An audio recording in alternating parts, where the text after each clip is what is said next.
네, 여러분 안녕하세요. 안녕하세요. 네, 오늘 우리 정한기 신앙론자 8번째 시간 함께 시작하도록 하겠습니다.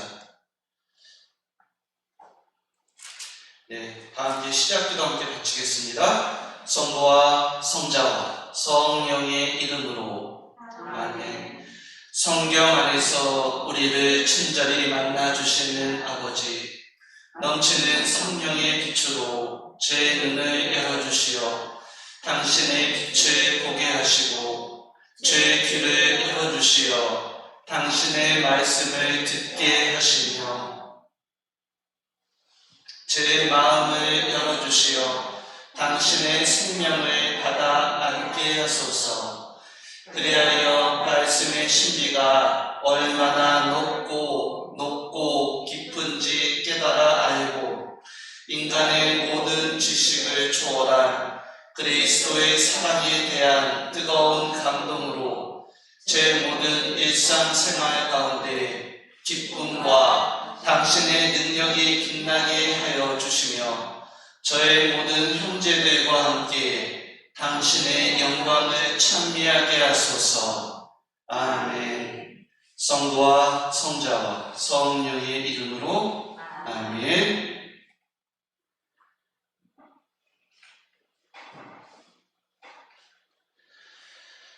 네, 이제 사도 바오로가 1차 전도 여행을 마친 다음에 2차 전도 여행을 떠나게 됩니다. 그런데 오늘 이 바오로의 2차 전도 여행을 읽고 묵상하다 보면은 우리의 신앙생활에서 맞닥뜨리는 부분과 비슷한 경험을 바오로 사도 또한 하고 있다라고 생각할 수 있게 됩니다. 우리가 가장 신앙생활 안에서 위기 아닌 위기를 겪는 것 중에 하나가 우리가 기도를 하면은 하나님께서 다 들어주실 것이라 믿고 또 우리의 바람대로 하나님께서 이루어지실 것이라 생각하고 있는데 어떠한 때 우리가 신앙생활 안에서 부닥치는 문제 중에 하나가 내 뜻과 다르게 내 뜻이 이루어지지 않고 내가 원하는 대로 내가 바라는 것과 다른 방향으로 하느님의 뜻이 나를 이끄는 것 같은 그런 느낌들, 그것 때문에 당혹스러워하고 과연 그러한 때 나는 어떻게 행동해야 되나, 어떠한 모습으로 살아야 되나 라고 정말 고민을 하게 되는데 그러한 모습을 오늘 바오로 사도 또한 겪고 있음을 우리는 이 사도행전 15장 부분을 읽으면서 함께 살펴볼 수가 있게 됩니다. 오늘 말씀에서 바오로 사도는 자신이 바라고 원하는 대로 선교 여행을 떠나기 위해서 준비를 하게 됩니다. 그러면서 자신과 정말로 쿵짝이 잘 맞았던 바르나바, 이 착한 바르나바와 함께 이제 또 선교 여행을 떠나기를 바라는데 이때 바르나바와 작은 문제 하나로 다툼이 일어나게 됩니다. 그것이 무엇이냐? 바로 마르코라는 사람. 오늘 15장 36절에 보면은 이 바르나바와 바오로가 다툼을 하게 된 이제 예루살렘에서 이제 사도회의를 통해서 안티오키아 교회 사람들에게 이제 당신들이 율법에 매이지 않고 신앙생활을 잘 해도 됩니다. 그러한 율법에 매이지 않고 신앙생활을 잘 해도 된다라는 이야기를 들은 안티오키아 사람들이 너무나 기뻐하자 이제 그리스 사람들에게 더 많은 복음을 전해야 되겠다. 이제 그 지역에 있는 아시아 지역에 있는 많은 사람들에게 복음을 더 많이 전해야 되겠다라고 마음을 먹고 이제 바르나바와 함께 이제 2차 선교여행을 떠나려고 하는데 그때 바르나바와 바오로가 부딪히는 문제가 생기게 됩니다. 바로 그것이 바르나바는 마르코 마르코라는 요한도 자신들이 선교 여행을 갈 때 데리고 갔으면 좋겠다라고 이야기했습니다. 그런데 이 마르코라고 하는 요한, 여러분들이 이제 좀 귀에 익숙하죠? 누구냐면 바로 마르코 복음사가를 작성한 저자라고 알려지는 사람입니다. 근데 이 마르코라는 요한이 바오 또한 되게 처음에는 좋게 봤었어요. 그랬는데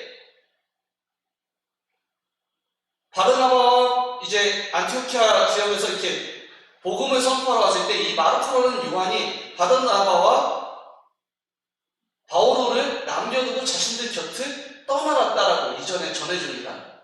그래서 자기를 도와주러 같이 함께 왔는데 그 힘든 상황에 있어서 자신들을 버려두고 도망갔다라고 느낀 그 마르코의 모습에 바오로 사도는 인간적인 기준에 따라서 좋지 않게 봅니다.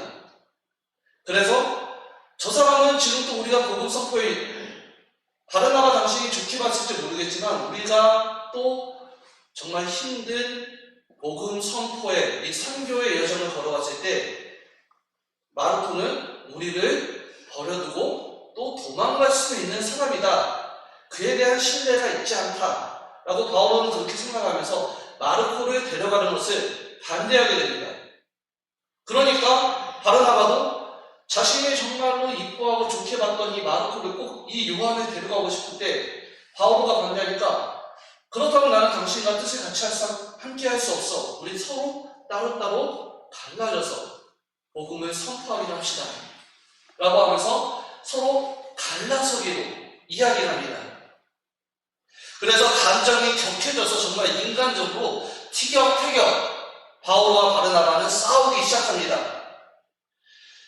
그래서 바오로는 실라스라는 또 다른 자신의 협조자를 선택해서 이제 원래 바르나바와 함께 가기로 했던 곳을 방향을 지나쳐서 바르나바는 자신이 원하는 그 곳으로 가고 바오로는 실라스를 데리고 시리아와 킬키아를 두루 다니면서 교회를 다니게 됩니다.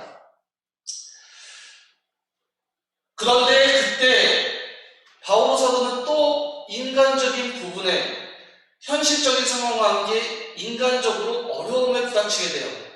자신이 계획하고 하면서 나는 이렇게 복음을 전하러 가야 되겠다라고 마음을 먹습니다. 그것이 바로 16장 1절에서 나오게 되는데 바오로는 데르베를 거쳐서 리스트라에 당도하였다. 그곳에 티모테오라는 제자를 데리고 이제 많은 사람들에게 복음을 전하려고 합니다. 그래서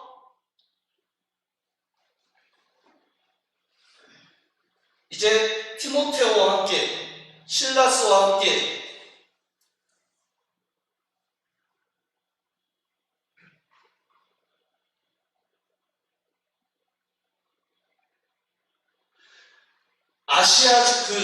안티오키아 지역, 아시아 지역에 있는 많은 그 근방 지역이 자신들이 지리도 잘 알고 있었고 원래 타르수스 출신이라고 하였잖아요. 그래서 지도에서 보면은 108쪽과 109쪽 지도를 보도록 할게요. 이제 그 안티오키아에서 그 타르수스 지역을 통해서 많은 그 지역에 있는 아시아 지역 그리고 키프로스 섬에 있는 사람들을 통해서 많은 사람들에게 복음을 전하면서 그 지역에서 오랫동안 많은 사람들에게 가르쳐주고자 하였는데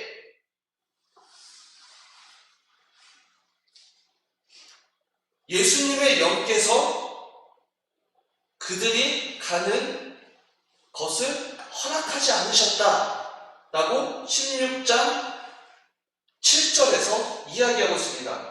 그래서 이 상황에 대해서 많은 성서학자들과 고대의 교구들이 도대체 왜 무엇 때문에 그들이 가는 것을 방해했을까?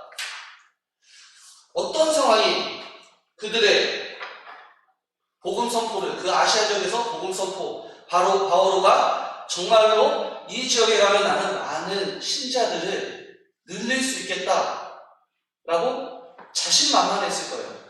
바울 성향이 성격이 열정적이고 정말 뛰어난 지성가이기 때문에 자기가 목표를 향해서 나는 이 도시 가서 이제 복음을 선포해야겠다라고 마음먹었으면은 그 뛰어난 사람이 마음먹었으면 어떤 자신감이었겠어요? 가면은 한두 명 가지고 끝내진 않았을 거다라는 그런 마음인 거잖아요. 가면은 나는 적어도 몇천 명, 몇만 명의 사람들, 내가 그들한테 지성으로서 밀리지 않은 자신도 있고 그들을 논변을 통해서 그들을 설득도 할 수 있고 그들 앞에서 많은 열정으로 감복을 시켜서 정말로 많은 복음을 선포할 수 있을 것이다 라고 하면서 마음을 먹으면서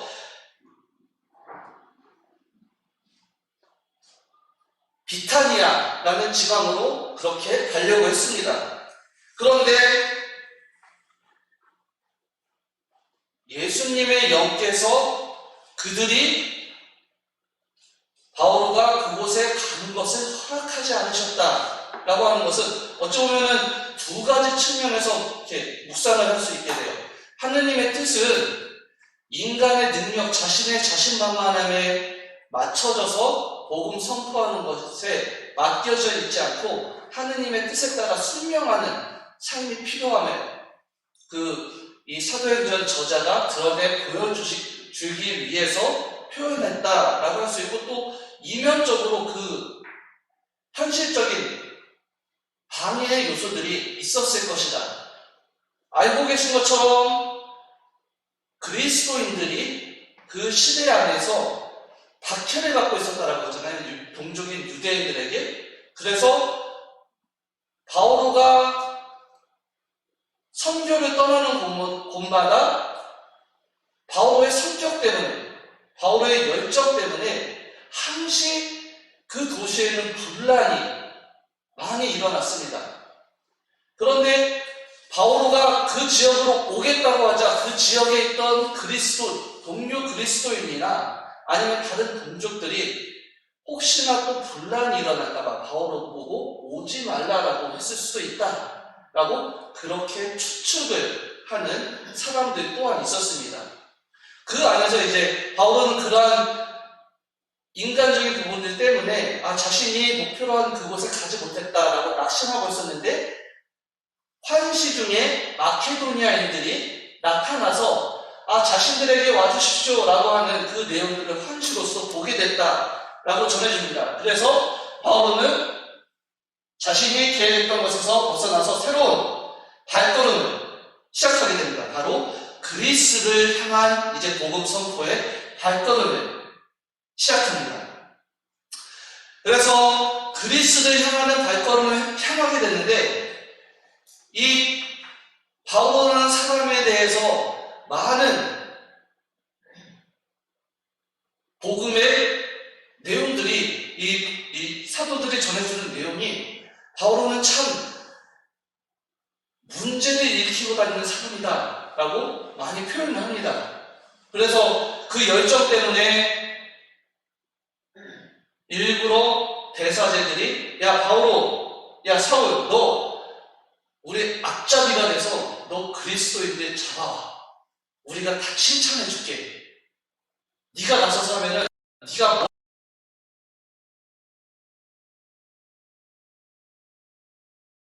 그리스도인들을 박해하는 권한을 줬던 이유가 바로 바오로가 어디든 가든 열성적으로 하기 때문에 문제를 일으키면서 모든 것들을 그냥 해결할 수 있는 해결사적인 그런 모습을 보이기 때문에 바오로에게 그런 역할을 맡겼던 것이 바로 유다 대사제들의 그런 생각이었습니다. 바로 그런 것처럼 이 복음 안에서도 바오로는 복음을 예수님을 전하기 위해서 이곳저곳을 다니면서 문제들을 일으키고 다닙니다.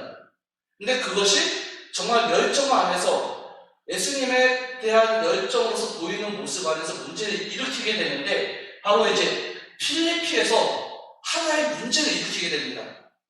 그것이 무슨 문제냐? 이제 니디아라는 사람에게 복음을 전합니다.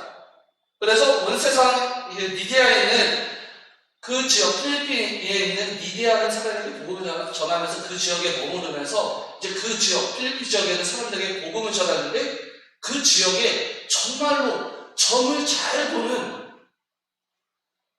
노비 하나가 있었다고 해요. 종 하나가. 점귀신 들린 하녀 하나가 있었다고 합니다. 16장 16절에서요. 근데 많은 사람들이 그 점귀신 들린 하녀한테 물어봐서 자신들이 인간적인 사적 이익을 많이 취했다고 해요. 뭔가 물어보면은 그 사람이 얘기해주는 게 용한 무당한테 여러분들 정보로 가시진 않았겠지만, 가시지 않았다고 생각이 들어요. 네, 가시지 않았겠지만 그런 이야기 들으셨을 거예요. 용한 무당한테 점을 보면은 정말로 뭐 누가 대통령이 된다, 그 다음에 뭐 누가 어떤 큰 사건이 일어난다, 어디서 뭐라 하면은 재물운이 너무 많다라는 것들, 영화에서도 종종 이렇게 소재로서 나오는 것들이기도 합니다. 바로 그런 것처럼 이 하녀를 통해서 그 주인도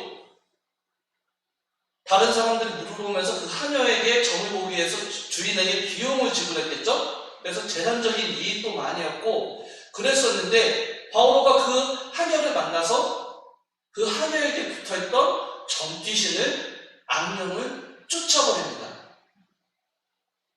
쫓아버리니까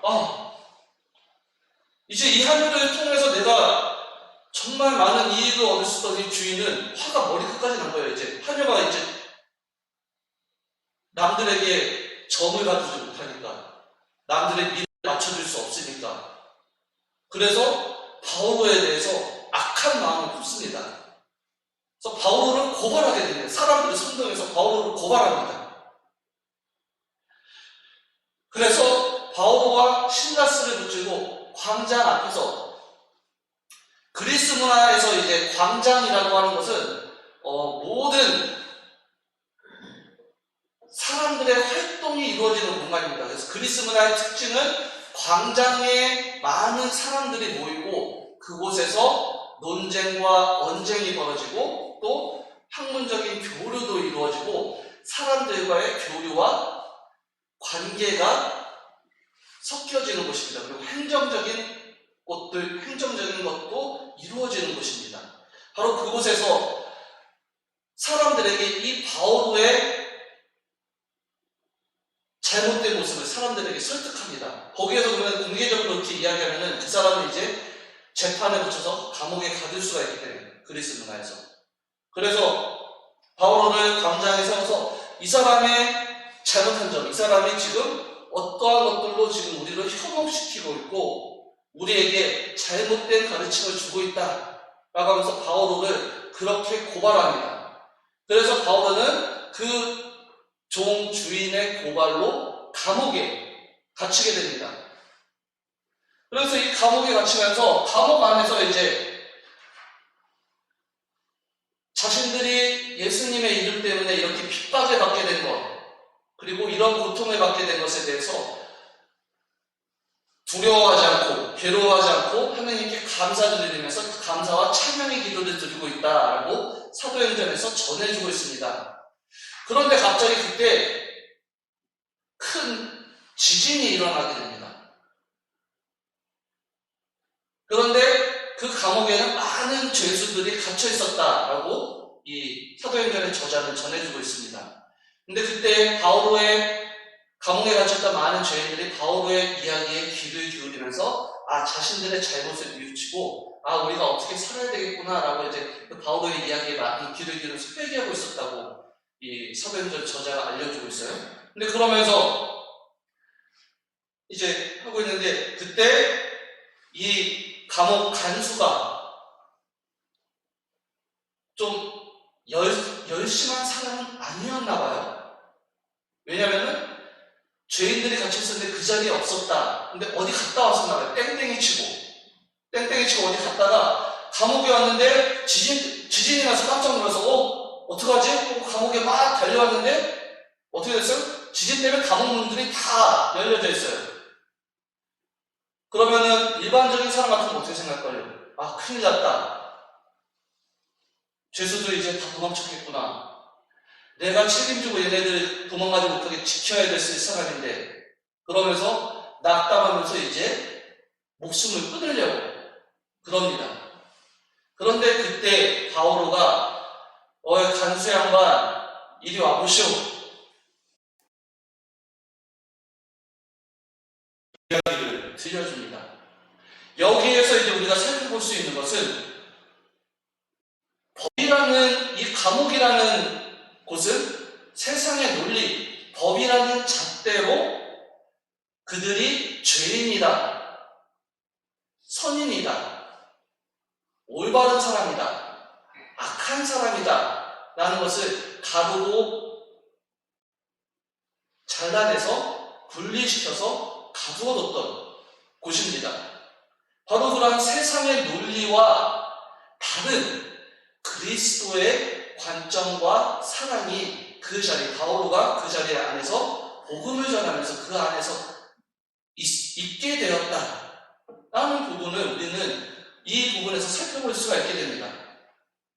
세상의 속박, 세상의 논리, 세상의 잣대가 아닌 예수님의 자유와 사랑으로서, 관점으로서 그들이 세상에서는 죄인이라 하더라도 예수 그리스도 안에서 회개하고 하면은 그 세상의 속박에 갇히지 않고 세상의 잣대에 분리되지 않는 하느님의 자녀로서 살아갈 수 있음을, 그리고 세상의 논리대로 그 모든 것들을 떠안는 것이 아닌 하느님의 법과 하느님의 뜻대로 정말 모든 선을 실천할 수 있는 사람임을 바오로는 이 필리피 감옥에서의 복음 선포를 통해 많은 사람들에게 전해주고 있었던 것입니다. 그리고 두 번째로 이제 이 필리피 안에서 필리피 복음 선포를 통해서 이제 그리고 리디아에 대한 복음 선포를 가지면서 바오로는 점점 하나님께서 당신의 복음 선포, 선교 여행을 어떠한 방향으로 이끄시는지 하나씩 체험하게 됩니다. 바오로는 이 필리피에서 복음을 선포한 다음에 이제 내가 정말 주님께서 보여주신 환시대로 마케도니아 지역, 그리스 지역을 향해서 한 발자국 나아가야 되겠다. 그러면서 데살로니카에 가서 이제 또 복음을 선포합니다. 거기 안에서 정말로 많은 성과와 많은 사람들이 바오로의 이야기에 귀를 기울이게 됩니다. 그때 바오로는 정말로 성령께서 주시는 용기와 담대함으로 많은 유다인들 앞에서 알고 있는 지식과 그들이 알고 있는 성경의 내용들로서 토론을 통해서 왜 그리스도를 우리가 믿어야 되며 왜 우리에게 예수 그리스도가 중요한지, 그리고 그분이 하나님께서 약속하신 메시아이며 우리의 구원자이심을 토론을 통해서 이야기하게 됩니다. 그런데 그러한 모습에 유다인들은 반감을 가지기 시작합니다. 이 이제 데살로니카 지역, 그리스 지역, 여러분들 잘 아시는 것처럼 이방인들이 많이 사는 지역입니다. 하지만 유다인들이 그 지역에 모여 살면서 무엇을 이룬다고 하죠? 신앙순을 이루고 거기다 회당을 짓는다고 하죠. 회당을 지으면서 매 안식일 때마다 회당에 모여서 성경 말씀을 읽으면서 자신들이 교육받았던 그 조상들의 지혜와 진리를 정말 우리는 하느님께 선택받은 민족이다 라고 하는 그 자존심을 지켜가면서 외국 지역 안에서도 정말로 떳떳하게 살아가는 그러한 역할들을 했었는데, 그래서 유다인들은 외국 지역에서 많은 사람들이 이야기하면서 자존심 강한 민족, 굽히지 않는 민족, 그러한 민족으로서 유명했습니다. 그렇게 자존심 강한 사람들이 내가 떵떵거리면서 정말 악하게, 정말 독한 모습으로 그 외국에서 살아남아서 이렇게 지금 이 모습을 이루면서 살아가고 있었는데, 갑자기 떡하니 자신의 동족이라고 생각했던 사람이 나타나서 토론을 벌이면서 이렇게 논리적으로 주고받기 시작해요. 자신들도 정말 열심히 살아왔으니까 외국에서 더 흔들리지 않기 위해서 얼마나 성경에 더 열심히 깊이 묵상을 했겠어요. 그리고 얼마나 더 많은 지식을 얻으려고 힘쓰고 공부를 했겠습니까? 그런데 바울은 딱 논쟁을 붙으니까 어떻게 돼요? 여지없이 그냥 다 져버리는 거예요. 참패를 당하는 거예요. 야, 저거 장난 아니네, 대단하네, 응? 어찌 저런 놈이 있을까라고 이렇게 사람들 속으로 그렇게 생각하면서도 바오로가 이제 미워 죽겠는 겁니다. 야, 저거 안 되겠다. 그래서 유다인들은 바오로라는 이야기만 듣자마자 야, 쟤랑 말싸움하지 마. 우리가 감당이 안 되는 애야. 근데 우리 동네 광장에 나타나서 같이 이야기하자라고 했다. 모른 채 대꾸도 하지 마. 그러면서 바오로를 그 지역에서, 원래 유다인들끼리는 자신의 동족을 더 지역에서 받아들이고 더 보살펴주고 더 대우해줬었는데, 바오로에 대해서 반감하면서 바오로를 쳐내고 왕따시키고 더 밀어내는 모습들을 보여주기 시작합니다. 그래서 바오로를 탄압하기 시작합니다. 그들이 어느 순간 하느님의 뜻, 하느님의 말씀대로 자애와 사랑, 동족에 대해 자신의 동족들을 하나의 한 민족으로서 보여줘야 될 그런 율법 안에서의 본인들의 양심에 따른 삶을 어느 순간 인간적인 마음 때문에 힘의 논리로 추구하면서 배제하기 시작하였던 것이었습니다. 그런 모습에 바오로 또한 상처를 받으면서도 그래도 언젠가 하느님께서, 예수님께서 그들을 변화시켜 주겠지라고 생각하면서 이제 데살로니가를 떠나서 베로니아 향해서, 또 베로니아 안에서 많은 유다인들에게 또 많은 지역 사람들에게 설교를 하기 시작합니다. 이 데살로니가에서의 핍박을 피하기 위해서. 데살로니가에서 정말로 많은 것을 이룰 수 있겠다라고 생각하고 사람들이 또 자신의 이야기에 귀를 기울여줬기 때문에 관심을 많이 가져서 힘썼는데, 그런데 이 자신을 반대하는 유다인들이 패거리를 이루면서 자신을 떠밀어내기 시작하자 더 이상 거기에서 복음을 선포할 수 있는 자신이 없어서 그들을 피해서 베로니아로 길을 떠났던 것입니다. 그래서 베로니아 지도에서 가보도록 할게요. 보면은 이제 테살로니카에서 베로니아 지도 교재 108페이지에 있는데요. 보면은 그렇게 멀지 않은 거리입니다. 가까운 거리고, 하지만 어느 정도 멀리 있다라고 할 수 있는데, 그 거리를 가서 바오로는 이제 이 테살로니카인들의 박해를 피해서 베로니아에 가서 복음을 선포하게 되는데, 데살로니카에 있던 많은 유다인들이 갑자기 베로니아에서 이제 자신의 친구가 찾아왔는데, 야, 너 바오로라고 알아? 왜? 누군데? 우리 동네 와서 예수라는 사람에 대해서 이야기하고 다니더라? 이 예수라는 사람이 성경에 기록되었던 메시아고, 그 사람을 통해서 그 사람이 주는 세례를 받고 성령을 받아야만 우리가 정말 선택된 민족으로서만이 아니라 하느님의 자녀로서 온전히 구원받아서 살아갈 수 있다고 얘기를 하더라. 그랬더니 테살로니카에 있던 그 지역 유지들이 화가 난 거예요. 그놈 자식이 거기까지 갔어? 안 되겠다! 그놈 잡으러 가자! 라고 해서 테살로니카에 있던 그 바오로를 반대했던 많은 사람들이 이제 베로니아까지 가서 바오로를 박해하러 또 찾아갑니다. 이 박해자들이 온다고 또 얘기를 들으니까 그 그리스도교인들이 이제 그 소식을 들으면서 어떻게 했어요? 바오로가 많이 걱정되겠죠? 그래서 빨리 이곳을 떠나십시오. 그래서 바오로를 멀리 가라고 또 이제 권고를 하게 됩니다. 그래서 이제 이 사람들 두려워서 내가 이 지역 가까이에서는 복음 선포하는 것이 정말 더 이상 하느님의 뜻이 아닌가 보다 라고 생각해서 바오로는 새롭게 마음을 먹고 길을 떠난 곳이 바로 그리스의 중심 아테네로 발걸음을 향하게 됩니다. 그러면서 이 바오로는 아테네와 코린토라는 지역에서 복음을 선포합니다. 근데 이 복음은 이전에 유다인들과 선포했던 복음 선포 방식과는, 선교 방식과는 너무나 다른 방식으로 이제 선교를 하기 시작합니다. 유다인들에게는 본인들이 잘 인지할 수 있는 부분, 성경의 말씀, 그리고 조상들의 관습법, 그리고 하느님께서 이전부터 예언해 주셨던 그런 조상들을 통해서 전해 내려온 그런 구전 전승들을 통해서 예수님이 누구라는 것을 명확하게 설득시킬 수 있었던 반면, 그리스의 동고장에서는 유다인들이 많지 않았기 때문에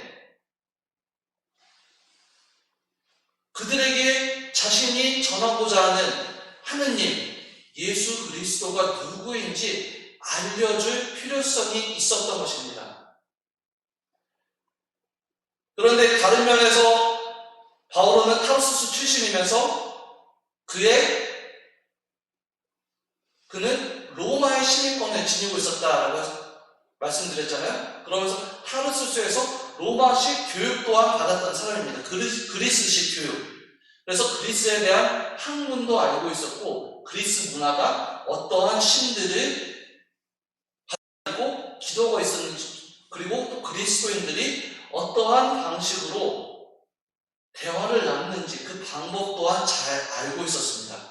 그래서 우리가 세계사 때 많이 배웠던 스토아학파 등등의 내용들이 바로 이 또 바오로가 선교하는 자리에서 나타나게 됩니다. 바오로는 선교할 때 가장 제일 1호 토착화 선교 방법을 실시한 선교사 중에 하나라고 이야기할 수 있습니다. 이제 그게 뭐냐라고 궁금해 하실 수가 있는데, 우리나라의 이제 아시아 지역에 천주교가 전래됐을 때 선교사분들이 아시아 지역에 와서 이제 천주교를 전래했다라고 우리 이제 세계사 시간에, 국사 시간에 많이 배웠잖아요. 그때 선교사들이 전하는 그 나라 문화의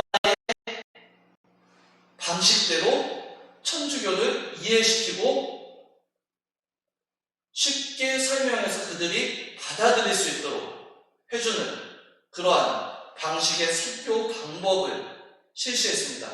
바로 그러한 선교 방법을 바오로 사도 또한 실시하면서 자신이 제일 잘하는 방법, 토론, 이 토론을 가장 선호하는 것이 바로 그리스인들이었습니다. 히랍 문화권 사람들. 이 히랍 문화권 사람들은 누가 지식이 더 뛰어난가, 누가 더 무엇을 많이 알고 있나, 누가 더 논리적인가, 누가 더 언변이 잘해서 설득을 잘할 수 있는가에 따라서 그 사람을 지식인으로 인정하고, 그 사람이 지식인이 되었을 때 그 사람이 말하는 것에, 이 광장에서 그 사람이 말하는 것에 귀 기울이게 되고 관심을 가지면서 그 사람의 이야기를 배워가게 됩니다. 그러면서 하나의 학파를 만들어가고, 그런 것들이 이제 그래서 플라톤이나 아리스토텔레스 같은 그런 사람들이 자신들이 따르는 그 무리들이 이제 광장에서 자신은 그 사람의 가르침을 들으면서 그 사람의 생각에 동조하게 되고, 그러면서 무리를 형성하게 됐다라는 것이 그리스 문화 안에서 벌어지는 일이었습니다. 근데 바로 그것을 바오로 또한 잘 알고 있었기에 하나의 동조된 문화권을 만들기 위해서 그들의 문화에 대한 방식으로서 토론을 하고 광장에서 그리스도에 대한 복음을 전하면서 예수님을 알리기 시작했던 것입니다. 그러면서 사람들이 점점 관심을 가지게 되고 그의 이야기에 귀 기울이면서 하나둘씩 동조하는 사람들이 생겨났다라고 사도행전의 저자는 우리에게 들려주고 있습니다. 그렇게 히랍 문화권에서 이제 복음에 대한 관심이 점점 커지게 되면서 바울은 이제 그러한 결과들을 가지고 다시 이제 안티오키아 교회와 안티오키아 교회에 돌아오게 됩니다. 그러고 나서 이제 한동안 자신이 복음 선포를 했던 내용들에 대해서 정리를 하고 내용들을 이렇게 가져본 다음에 이제 다시 새롭게 3차 선교 여행을 다짐하게 됩니다. 그러면서 이제 바오로 사도는 에페소에서 선교를 이제 이 에페소 지역이라는 것은 여러분들이 지금 어디일까라고 궁금해하실 수 있는데 터키 아시죠? 터키? 이스탄불? 터키 지역? 그 터키 근방에 있는 지역이 바로 이 에페소 지역이라고 생각하시면 됩니다. 바오로 사도가 가장 활동적으로 이렇게 활발하게 했던 지역이고 이 지역이 많은 사도들 그리고 많은 우리 교회 공동체 사람들이 이제 이스라엘에서 핍박을 벗어나서 많이 옮겨왔던 지역 중에 하나라고 생각하셔도 됩니다. 그래서 예루살렘 교회와 더불어서 발달했던 지역이 바로 안티오키아 교회라고 하는데 이 안티오키아 교회 자체가 이 터키 근방에서 이렇게 물자 교류가 활발하게 일어나고 상권이 발달한 도시. 그래서 많은 또 유다인들이 그 상권을 유지하면서 이주했던 곳이기 때문에 많은 유다인들이 모여있던 곳이고 많은 교류가 일어나면서 어느 곳으로서든 이렇게 뻗어나갈 수 있는 교통의 요충지 같은 곳이었습니다. 그래서 많은 사람들이 이렇게 모이게 되고 거기 안에서 이제 바오로가 자리를 잡고 에페소에서 이제 선교를 하기 시작합니다. 근데 여기에서 이제 바오로가 한 가지 문제를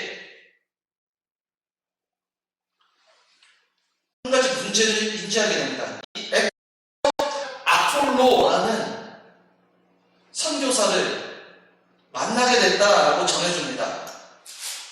아폴로라는 사람에 대해서 사도행전의 저자는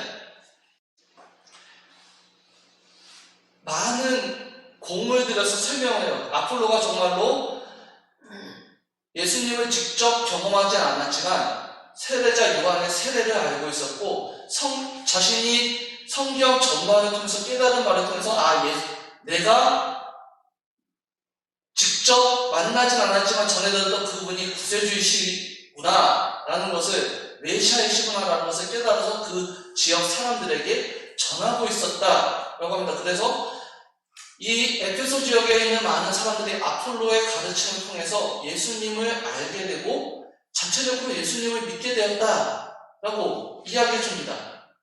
그런데 이 에페소 지역 사람들을 바오로가 3차 전도 여행을 통해서 만나러 갔는데 그들이 한 가지 문제점이 있는 거예요. 예수님을 믿고 있다라고 하고 예수님을 알고 있다라고 했는데 그들에게 바오로가 이렇게 질문을 합니다.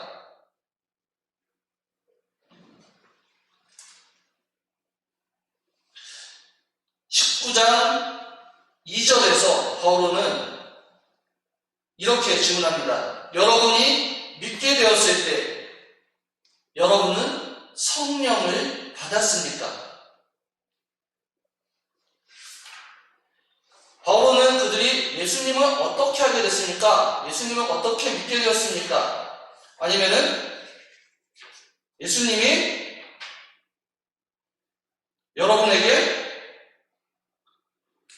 여러분은 믿음을 통해서 예수님을 잘 알게 됐습니까? 라고 묻는 것이 아니라 성령을 받았냐 받지 않았느냐가 신앙생활에 있어서 크고 중요한 것임을 바오로는 자신의 질문을 통해서 그들에게 생각해 보도록 합니다.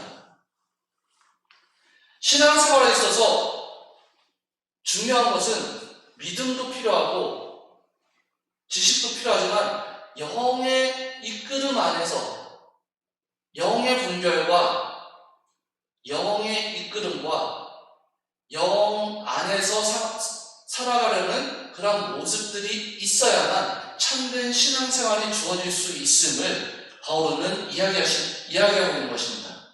그래서 믿음과 성령이 함께 동반되어야 된다라고 이야기합니다.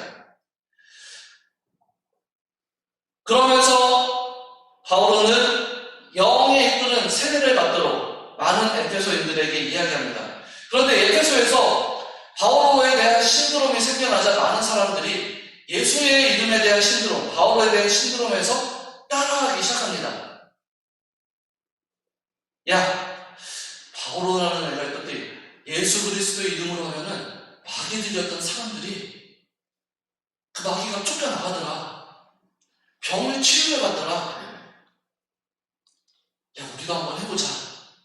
라고 하면서 따라하는 사람들이 생겨납니다. 그래서 따라했던 사람들 중에 하나가 바로 스케우스의 아들들의 일화가 19장 14절에서 나옵니다. 이 스케우스의 아들들의 일화를 통해서 그들이 그리스도인들의 모습을 따라해서 믿음 없이 이렇게 그냥 따라옵니다. 우리가 알고 있는 예수 그리스도와 바오로의 이름으로 이 악마야, 너는 물러가라. 그랬더니 악마가 뭐라고 해요? 야, 너 지금 뭐 하는 짓거리야? 나는 바오로가 알고 있고 예수님도 알고 있는데 니들은 뭐냐? 네 명령 따위 우리에게 두렵지 않아. 나는 못 나가. 라고 하는 그 모습을 이렇게 보게 됩니다. 그런 모습 안에서 초기 교회 교부들은 이렇게 이야기합니다. 요한 크리소스토모, 요한 금구성인이 이렇게 얘기합니다.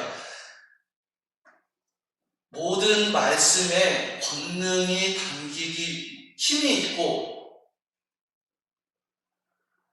능력이 일어나기 위해서는 예수님의 영과 예수님의 권능이 함께 동행해야만, 그 믿음과 성령의 역할이 함께 동행해야만 그것이 실제로 이루어질 수 있다. 즉 신앙 안에서도 믿음 하나뿐만이 아니라 영과 함께하는, 영에 머무르는 모습이 함께 머물러야만 그것이 충분히 더 깊은 은총과 복이 이루어질 수 있다라고 이야기합니다. 그래서 그런 모습 때문에 이제 신앙에 대한 모습을 에페소인들은 더 확실하게 바오로의 이야기를 통해서 체험하게 됩니다. 그와 함께 더불어서 바오로가 이제 데케트리오스와 이제 은장이들 소동을 벌어지게 됩니다.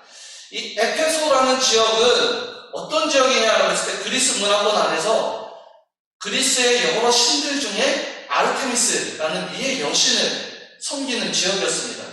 그래서 이 미의 여신이 아름답기 때문에 이 미의 여신을 표현하는 그 은세공품을 많이 만들어서 사람들에게 판매하고 나눠주는, 그렇게 판매해서 이익을 많이 얻는 사람들이 많이 있었습니다. 그런데 그리스도교의 가장 큰 원칙은 뭘까요? 유다교와 함께 우상 숭배를 하지 말라는 것, 하나님께 대한 온전한 믿음 안에 머무르는 것. 그러면서 이 아르테미스 신에 대해서 믿음을 가지지 말라라는 것들이 이 에페소 지역에 널리 퍼지게 됐습니다. 그러자 은장이들이 어떻게 됐어요? 자기 돈벌이가 이제 막히게 됐잖아요. 그래서 바오로를 고발하게 됩니다.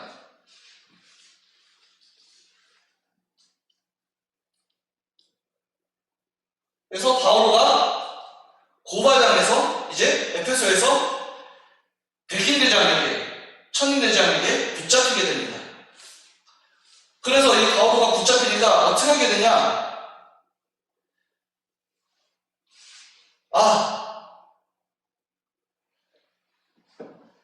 큰일 났구나, 나는 이제 죽겠구나 라고 생각하는 것이 더 기뻐하게 됩니다. 자신이 이렇게 붙잡히게 된 이유는 그만큼 많은 그리스도인이 생겨서 이들의 생계수단이 위험해질 만큼 복음이 많이 전해졌구나 라는 것을 체험하고 알게 됐다라는 것입니다. 그러면서 이제 바울은 내가 이제 붙잡혔구나 라고 하면서 그것에 대해서 두려워하지 않지만 이제 그러고 나서 그들과의 논쟁에서 풀려나고 되돌아오면서 이제 이 결과들을 예루살렘 내 동료들에게 전해줘야 되겠다라고 하면서 예루살렘으로 발걸음을 향하게 됩니다. 그런데 이 예루살렘이라는 곳은 바울에게 있어서 가장 위험한 곳 중에 하나입니다. 왜냐하면 바울가 처음에 예루살렘에서 여러 곳으로 파견됐을 때 그 목적은 뭐였냐? 그리스도인들을 붙잡아 오라는 목적을 했었는데 이제 그들의 지시를 자기는 배반하고 더 그리스도를 전하는 사람이 됐습니다. 그리고 그 소문이 모든 아시아 지역과 그리스 지역에 그 자신이 선교하면서 많은 이제 복음을 믿는 사람들이 생겨났잖아요. 그러면은 예루살렘에 그 소리가 퍼졌을까요? 안 퍼졌을까요? 퍼졌겠죠. 그와 더불어서 이 바울의 잘난 모습에 대해서 질투하는 사람들도 생겨났습니다. 그러면서 그에 대해서 험담하게 되는데 어떤 험담이 많아지게 되냐? 야, 정말 우리 동족 유대인인데 유대인을 배반한 사람이야. 왜? 뭐 때문에 배반했는데? 율법 지키지 않았을 텐데. 율법 소용이 없는 것이라고 얘기해. 율법이 중요하지 않대. 오직 예수님의 말씀만이 중요하대. 오직 믿음을 통해서 성령의 영의 이끌음을 통해 살아가는 게 중요하대. 라고 그렇게 얘기하면 뭐냐? 저거는 유다인이 아니야. 라고 그렇게 험담을 하기 시작했습니다. 그러면서 그에 대한 미움과 질투가 많아지게 되면서 위험이 도사리는 곳이고 그와 함께 더불어서 자신이 목숨을 건 그리스도에 대한 믿음의 결의가 지켜지는 장소이기도 했다는 것입니다. 그래서 바울은 그러한 투옥 안에서 그리고 이 투옥을 벗어나면서도 내가 예루살렘에 가서 지금까지의 경과들을 사도들에게 보고해야 되겠다 라고 하면서 이제 예루살렘으로 향하는 발걸음을 우리에게 들려주고 있습니다. 잠시 쉬어가는 시간 갖겠습니다.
시간 사도행전 20장 22절에서 35절 말씀 함께 읽어보도록 하겠습니다. 그런데 이제 나는 성령께 사로잡혀 예루살렘으로 가고 있습니다. 거기에서 나에게 무슨 일이 닥칠지 나는 모릅니다.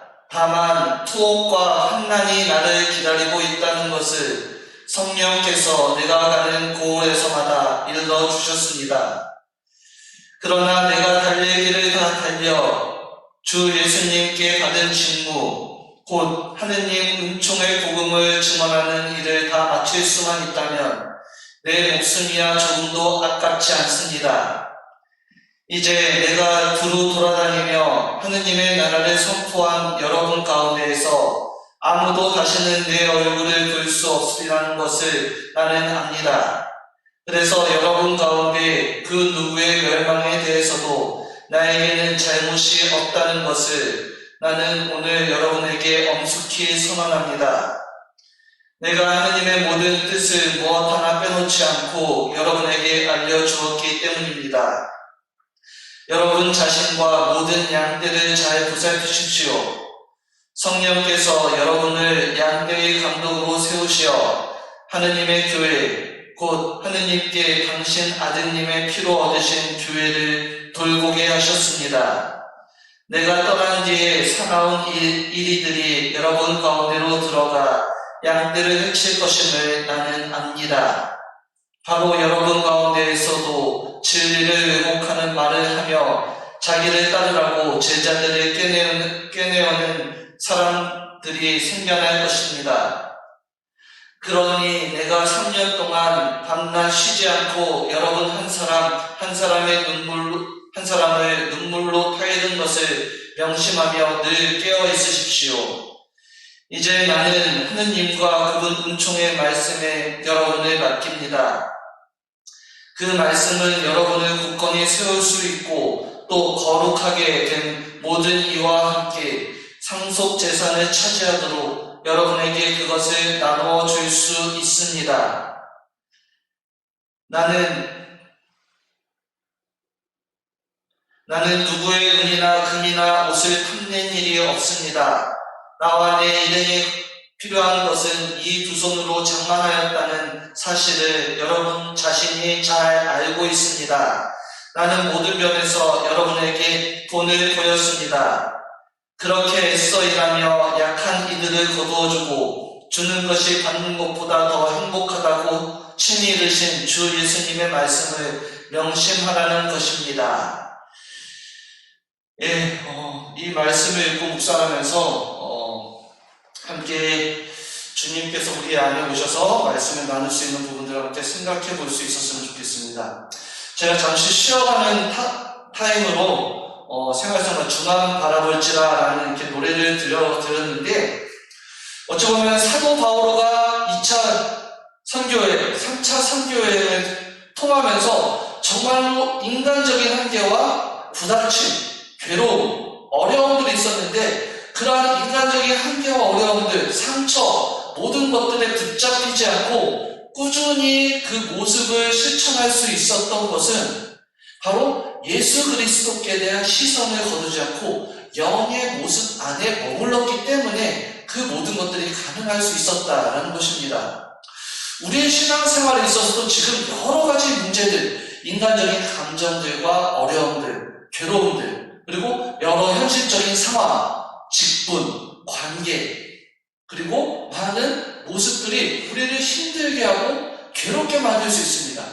그런데 그러한 것들에 우리가 시선을 두고 그러한 것에 매이는 순간 더 이상 복음의 삶과 신앙의 삶은 우리 중심에 있을 수 없게 되고 우리를 구원의 자리로 이끌 수 없게 됩니다.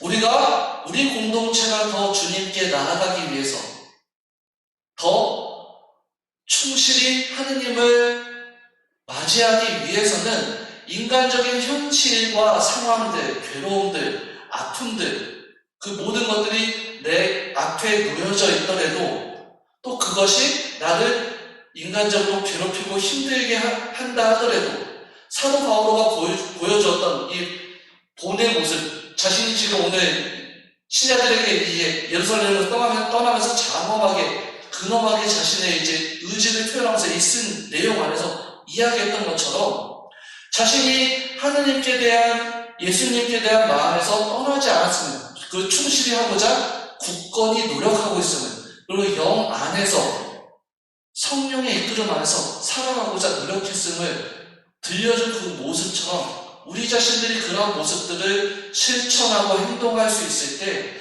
인간적인 감정과 어려움들, 또 부닥침 때문에 서로에 대한 상처와 미움들, 괴로움들이 우리에게 하등의 문제가 될 수 없으면, 구원으로 나가는데 그것들은 그저 힘들게 할 뿐이지만 그것이 오히려 나를 더 하느님께 나아갈 수 있도록 굳건하게 해주고 도움이 되는 것임을 자랑으로서, 바오로가 사람들에게 자랑으로서 이야기했던 것처럼 우리 또한 그것을 자랑으로서 말할 수 있음을 우리는 체험할 수 있게 되고 깨달을 수 있게 됩니다. 그래서 바로 그러한 모습이 될 수 있도록 오늘 사도 바오로가 자신이 복음을 전한 이들에게 가르쳐주었던 이 격언의 이야기를 우리 또한 되새기고 깨달으면서 그것들을 실천하고 또 보일 수 있는 우리 삼위일체 공동체가 되길 바라면서 오늘 이 시간 함께 마무리하도록 하겠습니다. 네, 아침 기도와 함께 바치도록 하겠습니다. 성부와 성자와 성령의 이름으로 아멘. 주님, 천상의 지혜를 제게 내려주시어 모든 것 위에 당신을 만나게 해주시며 당신께만 맞들이고 사랑하게 해주시며 그 외의 것은 당신 지혜가 대정하는 그대로 알아보게 해주소서. 아첨하는 자를 지혜롭게 피하고 거스르는 자를 인내로 참게 해주소서. 모든 바람과 같은 말에 흔들리지 않고 악하게 아첨하는 자들에게 귀를 기울이지 않는 큰 지혜를 주소서. 그렇게 한다면 제가 시작한 길을 무사히 갈 수 있을 것입니다. 아멘. 성부와 성자와 성령의 이름으로 아멘. 네, 오늘 긴 시간 수고 많이 했습니다. 감사합니다.